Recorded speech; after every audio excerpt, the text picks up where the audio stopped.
Boston University of Medical Center রিসার্চে দেখা গেছে যে ডায়াবেটিক পেশেন্টদের 50% ডায়াবেটিক পেশেন্টদের 10 বছরের মধ্যে লিঙ্গ শিথিলতা বা ইরেকটাইল ডিসফাংশনের প্রবলেম দেখা যায়।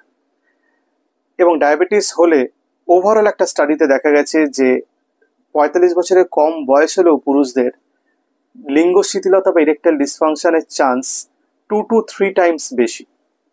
এখন ডায়াবেটিসে কেন লিঙ্গ শিথিলতা দেখা যায়? তার অনেকগুলো কারণ আছে, মোস্টলি নিউরোভাস্কুলার, মানে নার্ভ এবং রক্ত সঞ্চালন করার যে ভেসেলসগুলো, রক্তবাহগুলো, সেখানে কিছু ড্যামেজ হওয়ার জন্য পুরুষদের লিঙ্গ শিথিলতা দেখা যায়। এখন লিঙ্গ শিথিলতার সব থেকে কমন কজ হচ্ছে স্ট্রেস বা anxiety, performance anxiety, relationship problem, psychological problem mainly erectile dysfunction করে।